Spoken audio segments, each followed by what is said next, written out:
Hello guys. तो army class with Anuj channel में आप सभी का स्वागत है। तो दोस्तों आज हम अपनी तीसरी वीडियो अपलोड कर रहे हैं, यानी 1000 क्वेश्चन की सीरीज को हम पूरा करने वाले हैं। तो दोस्तों यूपीएसआई के लिए सबसे महत्वपूर्ण वीडियो यानी कॉन्स्टिट्यूशन का यानी संविधान की सबसे महत्वपूर्ण वीडियो, इससे अच्छी वीडियो। तो दोस्तों वीडियो को देखना ना भूलें। तो हम स्टार्ट करते हैं।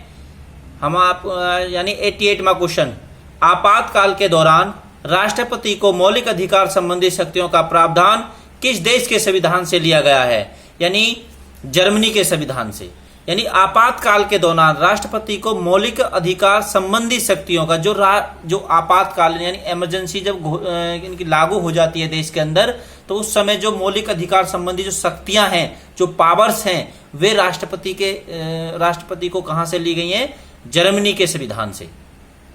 नेक्स्ट क्वेश्चन देखते हैं, भारतीय संविधान में मौलिक कर्तव्य किस देश से लिए गए हैं? यानी भारतीय कॉन्स्टिट्यूशन में जो मौलिक कर्तव्य यानी फंडामेंटल ड्यूटीज कौन से संविधान से ली गई हैं? किस देश के संविधान से ली गई हैं? रूस के संविधान से। तो हम बात करते हैं जो मौलिक कर्तव्य हैं वे अनुच्छेद कौन से में है?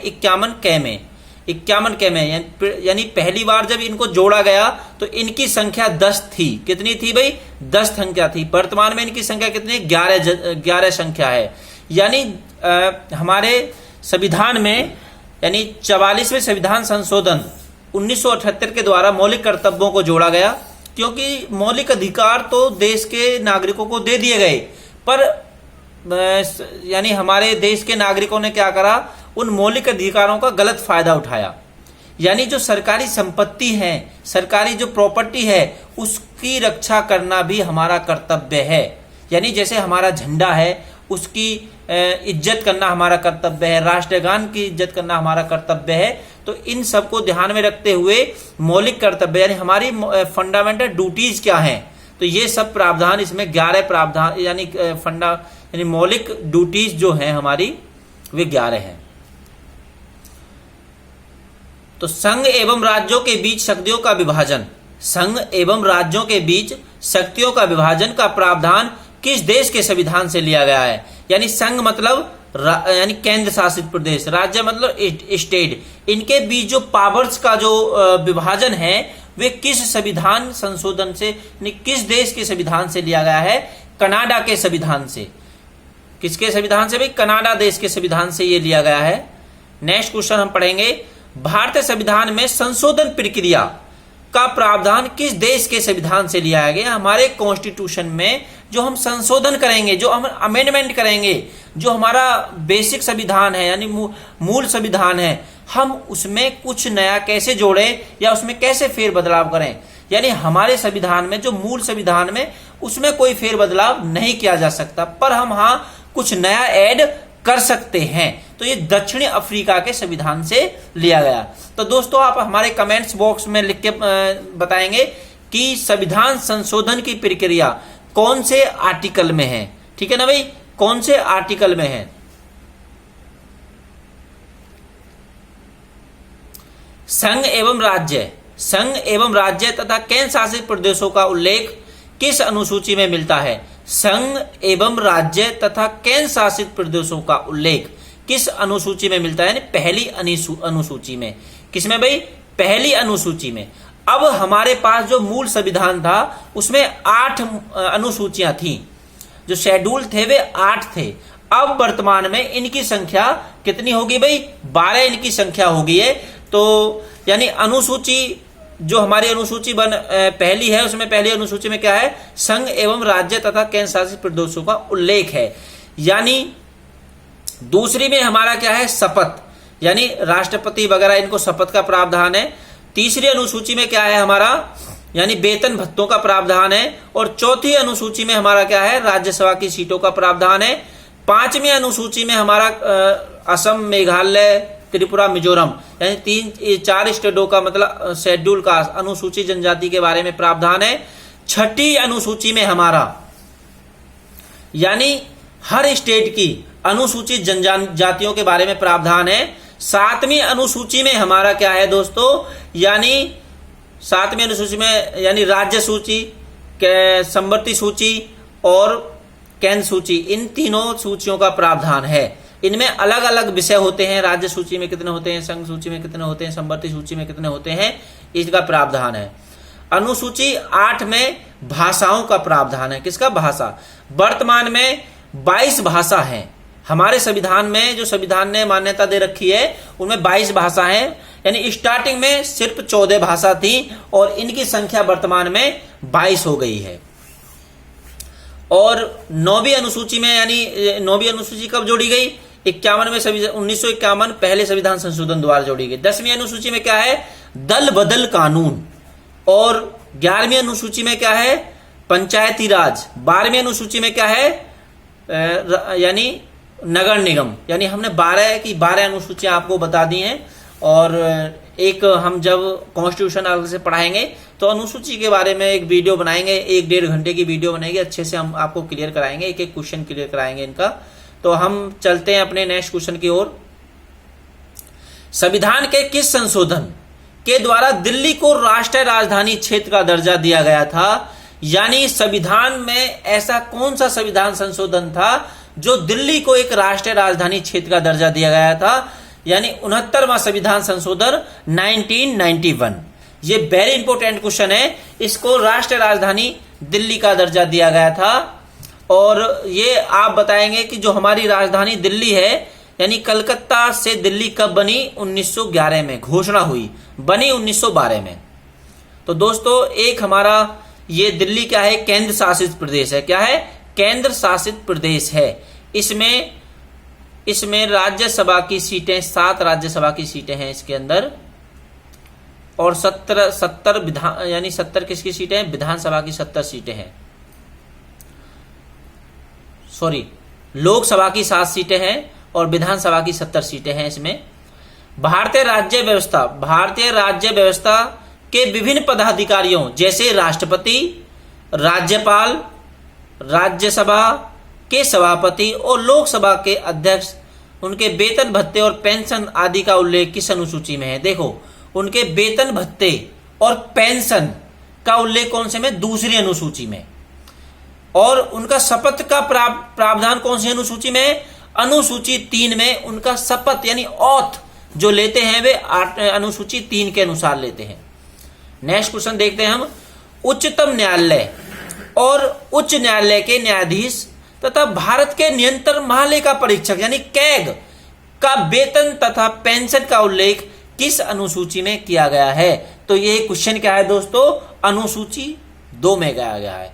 यानी उच्चतम न्यायालय और उच्च न्यायालय, यानी सुप्रीम कोर्ट और हाई कोर्ट। आपको पता होगा हाई कोर्ट हमारे इस टाइम वर्तमान में 25 हाई कोर्ट है और एक हमारा सुप्रीम कोर्ट है जो कहाँ है? दिल्ली में। तो पहली बार जो हाई कोर्ट की सुप्रीम कोर्ट की स्थापना हुई थी, कोर्ट की स्थापना हुई थी कोलकाता में हुई थी।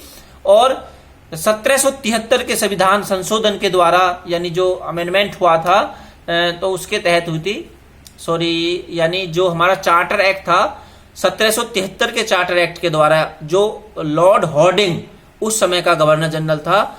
तो पहले इसमें 4 जज होते थे, 3 मुख्य न्यायाधीश और एक मुख्य न्यायाधीश और 3 जज, यानी इसमें 4 मुख्य न्यायाधीश थे, यानी न्यायाधीश थे। नेक्स्ट क्वेश्चन पढ़ेंगे। शहरी क्षेत्रों की स्थानीय स्वशासन संस्थाओं को कार्य करने का उल्लेख किस अनुसूची में किया गया है? यानी शहरी क्षेत्रों की स्थानीय स्वशासन संस्थाओं को कार्य करने का उल्लेख, यानी अनुसूची 12। यानी आप समझ जाने चाहिए अनुसूची 12 में क्या है? नगर निगम। तो नगर निगम की स्थापना जो सबसे पहले हुई थी वे मद्रास में हुई थी। मेरे दोस्तों मैं बता दूं, सबसे पहले मद्रास में हुई थी नगर निगम की व्यवस्था। और ये सन आप अपने मेरे कमेंट्स बॉक्स में लिख के बताओगे, कमेंट्स बॉक्स में सन बताओगे, यानी नगर निगम की स्थापना मद्रास में कौन से सन में हुई थी। 12वीं अनुसूची में कुल कितने विषय प्रदान किए गए हैं? 12वीं अनुसूची में 18 विषय हैं। और याद रखना 11वीं अनुसूची में 29 विषय हैं। 11वीं अनुसूची में कितने विषय हैं दोस्त? 29 विषय हैं। नेक्स्ट क्वेश्चन पढ़ते हैं। भारतीय संविधान में 12वीं अनुसूची को किस संविधान संशोधन के द्वारा जोड़ा गया? यानी 74वें संविधान संशोधन 1993 के द्वारा जोड़ा गया। और 11वीं अनुसूची को 73वें संविधान संशोधन 1993 के द्वारा जोड़ा गया।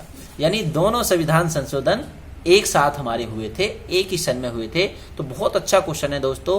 तो नेक्स्ट क्वेश्चन हम देखते हैं, भारतीय संविधान में पंचायती राज संस्थाओं को कार्य करने का उल्लेख किस अनुसूची में मिला है? यानी 11वीं अनुसूची में मिला है। पंचायती राज व्यवस्था सबसे पहले भारत में पंचायती राज व्यवस्था राजस्थान में हुई थी 1959 में। क्लियर है भाई? किसके द्वारा? जवाहरलाल नेहरू ने सबसे पहले, जब उस समय प्रधानमंत्री कौन थे? जवाहरलाल नेहरू। 11वीं अनुसूची में कुल कितने विषय हैं? देखो आ गया क्वेश्चन, 29 विषय हैं। कब जोड़ा गया 11वीं अनुसूची को? 73वें संविधान संशोधन 1993 के द्वारा। बहुत बढ़िया, बहुत बढ़िया। दल बदल से संबंधित प्रावधानों का उल्लेख संविधान के किस अनुच्छेद में है? यानी 10वीं अनुसूची में है। तो दोस्तों ये 10वीं अनुसूची कैसे जोड़ी गई थी? यानी कि जो कोई पार्टी का नेता होता था, तो भाई मान चलो आज मोदी पार्टी से मैं इलेक्शन जीत गया, यानी मैं सांसद बन गया। कल को मैंने क्या करा, 1 साल बाद मैंने कांग्रेस ज्वाइन कर ली। तो अगर ऐसे कोई दल को बदलता है तो उसको अपनी मतलब जो उसका पद है उससे त्याग देना पड़ेगा जब वे दूसरे किसी पार्टी में जा सकता है। तो ये हमारा दल बदल का प्रावधान था। तो नेक्स्ट क्वेश्चन, और ये जो 10वीं अनुसूची थी 52वें संविधान संशोधन 1985 के द्वारा जोड़ी गई थी। अच्छा क्वेश्चन है दोस्तों। भारत के विभिन्न पदाधिकारियों जैसे राष्ट्रपति, उपराष्ट्रपति, मंत्री तथा इन सभी का क्या, यानी जो वेतन यानी शपथ यानी औथ लेने का जो प्रावधान है वे 3री अनुसूची में। याद रखना दोस्तों, 3री अनुसूची में। तो हमने अनुसूची आपको बताई दी। तो राज्यसभा का प्रतिनिधित्व 4थी अनुसूची में है। किसमें भाई? 4थी अनुसूची में। केंद्र व राज्यों के बीच शक्तियों के बंटवारे का उल्लेख किस अनुसूची में? 7वीं अनुसूची में। यानी जो हमारी समवर्ती सूची है उसमें, यानी जो अगर कोई ऐसा केस है जो फंस गया तो उसमें क्या है कि केंद्र सरकार का निर्णय मान्य होगा। किसका भाई? केंद्र सरकार का निर्णय मान्य होगा। ये समवर्ती सूची में अगर जो कोई बात फंसती है, जो विषय है इनमें हर विषय का प्रावधान अलग अलग होता है। तो दोस्तों हम पढ़ते हैं, संघ सूची, राज्य सूची तथा समवर्ती सूची को किस अनुसूची के अंतर्गत रखा गया है? यानी जो संघ सूची जिस पे राज्य यानी केंद्र सरकार का ऑर्डर होता है, राज्य सूची जो राज्य सरकार कानून बनाती है, समवर्ती सूची जो राज्य और केंद्र सरकार मिलकर के दोनों कानून बनाती हैं। तो याद रखना दोस्तों, इनमें जो कुछ विषय भी हैं वे आप इन्हें याद कर लेना।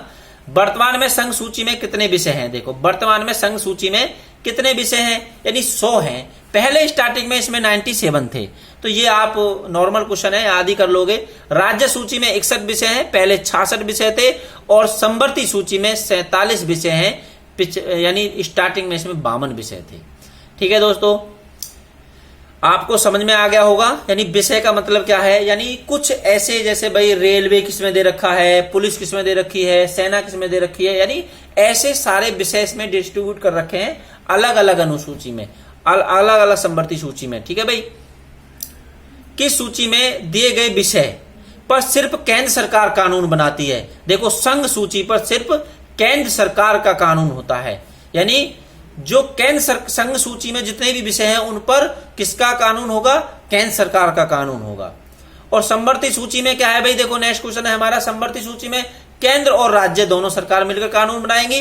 अगर अपवाद की स्थिति में फर्स्ट निर्णय केंद्र सरकार का मान्य होगा। किस अनुसूची में अनुसूचित क्षेत्र और अनुसूचित जनजातियों के प्रावधान या नियंत्रण के बारे में उल्लेख है? 5वीं अनुसूची में। असम, मेघालय, त्रिपुरा, मिजोरम के बारे में 6ठी अनुसूची में है। ठीक है भाई, ये 6ठी अनुसूची में है। मैंने इसको पहले मिस्टेक हो गई थी, यानी असम, मेघालय, त्रिपुरा और मिजोरम, ये 4 स्टेट हैं। ये 6ठी अनुसूची में है। और 5वीं अनुसूची में अनुसूचित जाति, हर किसी राज्य के अनुसूचित जाति का प्रावधान है। ये क्वेश्चन क्लियर कर लेना भाई, मिस्टेक हो गई थी पहले। संविधान लागू होने के समय 8वीं अनुसूची में देखो 14 विषय थे। यानी ये बोल रहा संविधान लागू होने के समय संविधान ने कितनी भाषाओं को मान्यता प्राप्त करी थी? 14 भाषाओं को। और वर्तमान में दोस्त 22 भाषा इसमें मान्यता प्राप्त हैं। और एक भाषा अभी संसद में केस चला हुआ यानी विधेयक पास है, उसको भी यानी 23 हो जाएंगे कुछ दिन बाद, अभी ये पास नहीं हुआ है। तो लेटेस्ट मैं आपको जानकारी भी देता रहूंगा। सिंधी भाषा को किस संवैधानिक संशोधन के तहत 8वीं अनुसूची में जोड़ा गया। यानी क्या 21वां संविधान संशोधन 1967 के द्वारा इसमें जोड़ा गया।